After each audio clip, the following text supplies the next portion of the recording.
జై శ్రీరామ్, జై శ్రీరామ్. మొట్టమొదట టాటా సభ్యులందరికీ కూడా శ్రీ పరాభవ నామ సంవత్సరంలో శుభం జరగాలి అనేటువంటి సంకల్పం చేత శ్రీ పద్మావతి గోదా సమేత శ్రీ వెంకటేశ్వర స్వామి వారి యొక్క దివ్యానుగ్రహం ఈ క్రొత్త సంవత్సరంలో స్వామి అనుగ్రహం చేత మీ అందరికీ కూడా శుభాలు చేకూరాలి అనే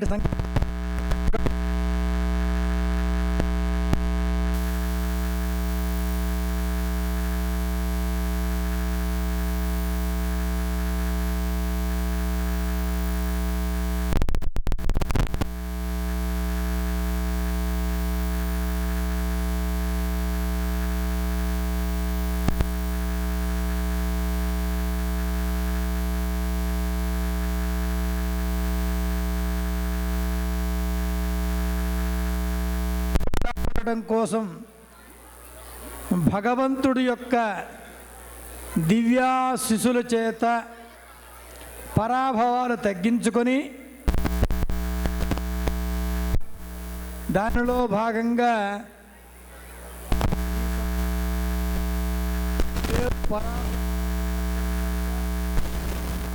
ఈ పరాభవనామ సంవత్సరంలో ప్రతి వ్యక్తికి కూడా గ్రహచారము అంటారు దీన్ని.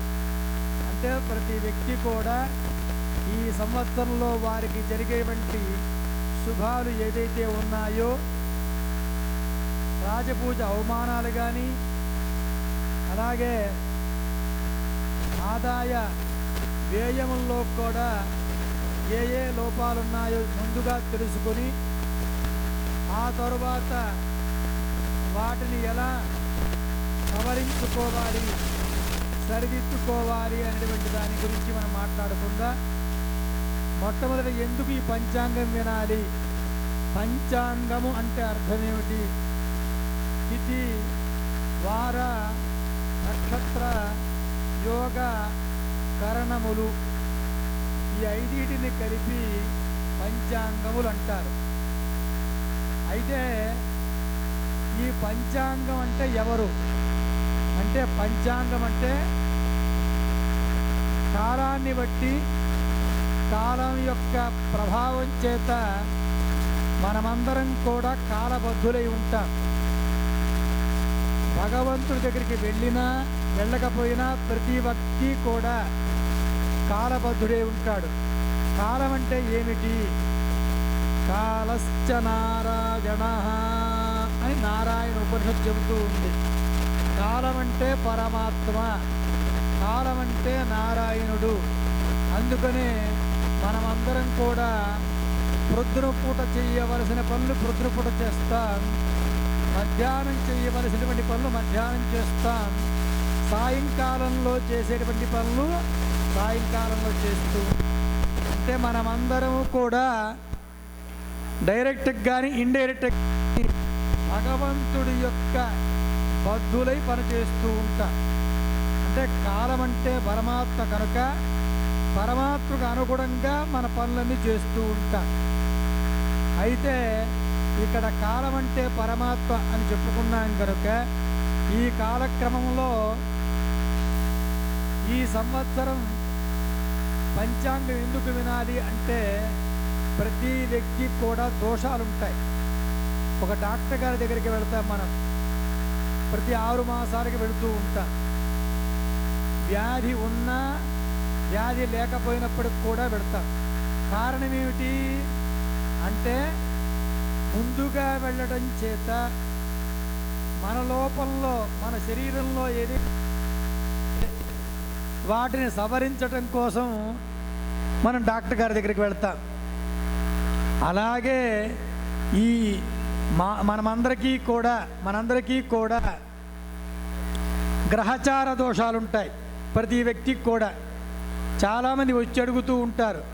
సంవత్సరం అంతా పూర్తయి చివరి గడియల్లో ఉన్నప్పుడు ఈ సంవత్సరం అంతా చాలా సమస్యలతో సమస్యలన్నీ అనుభవిస్తూ చివరికి తెలియక వచ్చి మా గ్రహచారం ఎట్లా ఉంది, లోపాలు చెప్పిన తర్వాత అయ్యో ముందుగానే మేము ప్రాయశ్చిత్తం, ఈ గ్రహచార ప్రభావం మా మీద పడకుండా మేమంతా కూడా సంవత్సరం అంతా హ్యాపీగా ఉండే కాబట్టి మొట్టమొదటే మన గ్రహచారం తెలుసుకున్నట్లయితే, దాని ప్రాయశ్చిత్తం చేసుకున్నట్లయితే ఈ సంవత్సరం అంతా కూడా ఆటంకాలు లేకుండా ముందుగానే మనం ప్రాయశ్చిత్తం శాంతి జరిపించుకున్నాం కనుక దాని ప్రభావం మన మీద పడకుండా ముందుకు వెళుతూ ఉంటుందన్నమాట ఈ సంవత్సరం అంతా కూడా. దానిలో భాగంగా రాసులు 12 రాసులు ఉంటాయి. ఆ రాసులు ఒక్కొక్క రాశికి ఒక్కొక్క ఫలితం ఉంటుంది. కొంతమందికి నక్షత్రాలు తెలియవచ్చు, కొంతమందికి నక్షత్రాలు తెలియకపోవచ్చు. మొట్టమొదట తెలిసిన వారికి అందరికీ ఒకసారి చెప్పి, తెలియనటువంటి వారు ఎవరైతే ఉంటారో వారి పేరులో మొట్టమొదటి లెటర్లో ఆ లెటర్ తీసుకొని దాన్ని బట్టి నక్షత్రం నిర్ణయించబడుతుందన్నమాట. కాబట్టి మీకు తెలియనటువంటి వారు ఎవరైనా ఉన్నట్లయితే మిగతా రోజుల్లో మన ఎస్వి టెంపుల్కి వచ్చినట్లయితే మీకు నక్షత్రం లేకపోతే మీ పేరు చెబితే మీ పేరుని బట్టి మీ నక్షత్రము మీ యొక్క రాశి చెప్పి దాని ప్రాయశ్చిత్తం చెప్పబడుతుంది. మొట్టమొదట రాశి తెలుసుకున్నటువంటి వారు అందరూ కూడా పంచాంగం వినవలసిందిగా ప్రార్థన. మొట్టమొదట మేషరాశి వారి యొక్క ఫలితం. మేషరాశి వారికి ఆదాయము 11, వ్యయము 5. అంటే 11 ఆదాయం వస్తే 5 ఖర్చు వస్తుందన్నమాట. అలాగే రాజపూజ్యం 2, అవమానం 4. అయితే వీరు ఈ సంవత్సరంలో వాళ్ళు శాంతి జరుపుకోవలసినటువంటి గ్రహాలు ఏమిటంటే శని, గురు, కేతు. ఈ 3 గ్రహాలకి ఎర్లీగా అంటే ప్రారంభంలోనే శాంతి జరిపించుకున్నట్లయితే వాళ్ళకి ఈ సంవత్సరం ఈ గ్రహాల యొక్క ప్రభావం మీద పడకుండా ముందుగా సాఫీగా వెళ్ళిపోతూ ఉంటుంది, ఆటంకాలు లేకుండా. అలాగే వృషభ రాశి వారి ఫలితం. వృషభ రాశి వారికి ఆదాయం 5, వ్యయము 14, రాజపూజ్యం 5, అవమానం 4. అయితే వీరు ప్రాయశ్చిత్తం చేసుకోవలసినటువంటి గ్రహాలు గురు, కేతువు. ఈ 2 గ్రహాలకు శాంతి జరిపించుకున్నట్లయితే ఈ సంవత్సరం అంతా కూడా ఎటువంటి ఆటంకాలు లేకుండా ముందుకు వెళుతూ ఉంటుంది. అలాగే మిథున రాశి వారి యొక్క ఫలితము. మిథున రాశి వారికి ఆదాయం 8, వ్యయము 11, రాజపూజ్యం 1, అవమానం 7. వీరు శాంతి జరిపించుకోవలసినటువంటి గ్రహాలు రాహు, కేతు గ్రహాలకి శాంతి. శనికి తైలాభిషేకం చేయించుకున్నట్లయితే ఈ గ్రహాలు ప్రభావం మీద పడకుండా ఈ సంవత్సరం అంతా కూడా సాఫీగా వెళుతూ ఉంటుంది. అలాగే కర్కాటక రాశి ఫలం. ఆదాయం 2, వ్యయం 11, రాజపూజ్యం 4, అవమానం 7. దోషము గురు, రాహు, కేతు. ఈ 3 గ్రహాలకి శాంతి జరిపించుకున్నట్లయితే వాళ్ళకి శుభాలు చేకూరుతాయి. సింహరాశి వారి ఫలం. ఆదాయం 5, వ్యయం 5, రాజపూజ్యం 7, అవమానం 7. వీరు ప్రాయశ్చిత్తం చేసుకోవలసింది శనికి తైలాభిషేకం చేయించి శని, కేతు దోష పరిహారం చేసుకున్నట్లయితే వారికి భవిష్యత్తు చేకూరుతుంది. కన్యారాశి వారి ఫలం. ఆదాయం 8, 11, రాజపూజ్యం 3, అవమానం 3. ఈ రాశివారు శని, రాహు, కేతు ఈ 3 గ్రహాలకి శాంతి జరిపించుకోవలసిందిగా ప్రార్థన. అలాగే తులారాశి వారి యొక్క ఫలం: ఆదాయం 5, వ్యయం 14, రాజపూజ్యం 6, అవమానం 3. ఈ తులారాశి వారు రాహు శాంతి జరిపించుకున్నట్లయితే వారికి శుభాలు చేకూరుతాయి. అలాగే వృశ్చిక రాశి వారి ఫలం: వృశ్చిక రాశి వారికి ఆదాయం 11, వ్యయం 5, రాజపూజ్యం 2, అవమానం 6. వీరు రాహు, కేతు అలాగే శనికి తైలాభిషేకం సమర్పించుకున్నట్లయితే వారికి శుభాలు చేకూరుతాయి. ధనుస్సు రాశి వారి ఫలం: ఆదాయం 11, వ్యయం 11, ఆదాయం 14, వ్యయం 11, రాజపూజ్యం 5, అవమానం 6. వీరు గురు, శని, కేతు ఈ 3 గ్రహాలకి శాంతి జరిపించుకున్నట్లయితే వారికి శుభాలు చేకూరుతాయి. మకర రాశి వారి యొక్క ఫలం: ఆదాయం 2, వ్యయం 8, రాజపూజ్యం 1, అవమానం 6. ఈ రాశివారు రాహు, కేతు దోష నివృత్తి చేసుకున్నట్లయితే వారికి శుభాలు చేకూరుతాయి. కుంభరాశి వారికి ఆదాయం 2, వ్యయం 8, రాజపూజ్యం 4, అవమానం 2. ఈ రాశివారు శని, గురు, రాహు ఈ 3 గ్రహాలకి శాంతి జరిపించుకున్నట్లయితే వారికి శుభాలు చేకూరుతాయి. అలాగే చివరి రాశి అయినటువంటి మీనరాశి, ఈ మీనరాశి వారి యొక్క ఫలితం: ఆదాయం 14, వ్యయం 11, రాజపూజ్యం 7, అవమానం 2. ఈ రాశివారు శని, రాహు శాంతి జరిపించుకున్నట్లయితే వీరందరికీ కూడా శుభాలు చేకూరుతాయి.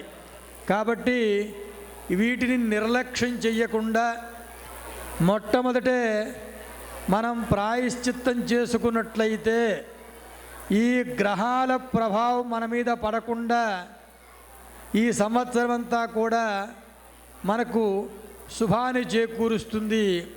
పరాభవాలు జరగవు మొట్టమొదట. కనుక ఈ పరాభవనామ సంవత్సరంలో ఎవరెవరికి ఏ దోషాలున్నాయో ముందుగానే నివృత్తి చేసుకున్నట్లయితే ఈ సంవత్సరం అంతా కూడా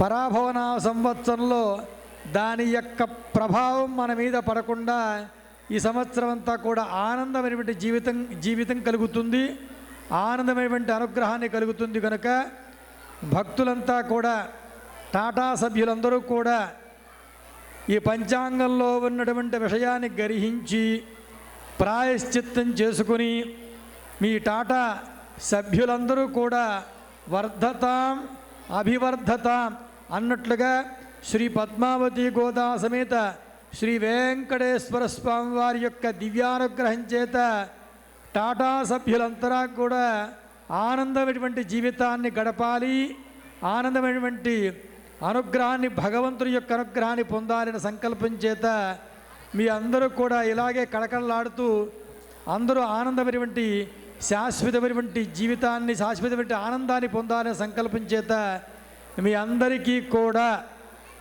శుభాశిస్సులు. స్వస్తి ప్రజాభ్య పరిపాలయంతాం న్యాయేన మార్గేణ మహిం మహిషాః. గోబ్రాహ్మణేభ్య శుభమస్తు నిత్యం. లోకా సమస్తా సుఖినో భవంతు.